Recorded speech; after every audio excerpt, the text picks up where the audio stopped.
why don't you tell us what kind of breed that he is and how you got attracted to this breed? Well, Rodney is an IBs and hound. I learned about them back in 2010 when I first started doing vet tech school, which is where you and I met. Yes. A little bit about them is they're from Spain, originally Ibiza, mostly seen in Madrid. They were born to chase live hare in groups. Considered a sight hound, but very versatile, using sight, scent, and sound. Soft mouth, so they shake, they don't tear, rip, they don't do anything like that, so that you can get them to bring it back to you and have a nice meal. I see.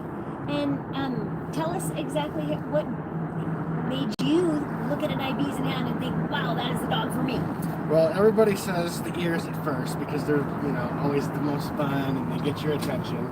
But when you get to know an Ibisan, for me, I like the fact that the dog wasn't always attached to me completely. So they're a little bit more independent? Yeah, very independent. Can be an aloof type breed where I come, I get all the loves, and then I'm back out, running the field, hanging out, taking a nap, but always inquisitive and investigative. Yeah. So it made me think of, an octopus that gets his things done by investigating. So I kind of went with the flow of how I run my life. Investigate things and always exploring. Wow, okay, that's awesome. Now, do they make a good family dog or maybe not so much since they have so much prey drive? Well, depending on the breeder and where they come from, some are more crazy than others.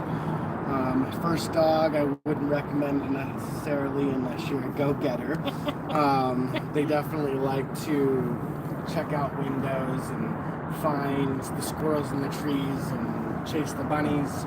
But raising with a family cat or another smaller pet is also what I would consider not a problem either. Yeah. Because they, like most sight hounds, can relax and go with the flow, especially after 2 years of age. Yeah, that's what your partner was telling us, right? That hers raised with cats, and so it really hasn't been a problem at all. Yep, and they're more of a slow maturing breed too, so you get that kind of charismatic, uplifting behavior and goofiness well past puppyhood. So that's another thing that I've always liked about him is he's old, but he still does the goofy things. Yes. And are they a playful breed? Absolutely. Like, he'll entertain himself and toss things in the air and throw his legs up and definitely doesn't need a crowd to entertain. All right.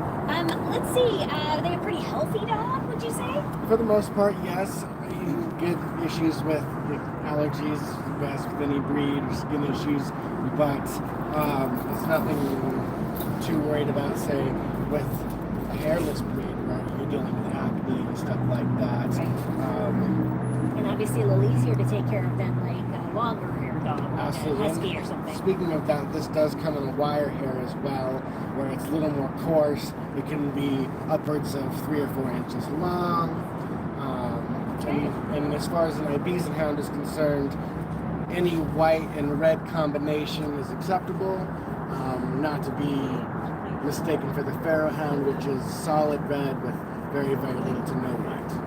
Okay. Solid red and solid white are also acceptable. Okay, interesting. Yeah.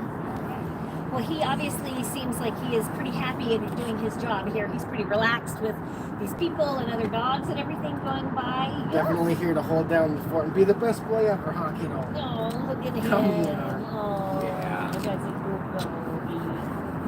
Well, thank you so much for enlightening us and everybody on our YouTube channel about the dog show and the Ibisan hounds and showing dogs and all of that kind of good stuff. Obviously, this puppy, he looks very happy to be here. And So stressed, right, buddy? It's like I'm ready for my nap. he's like, let's get out of here. So thanks a lot for tuning in. And if you have any comments down below, put them down and we'll try to get your questions answered.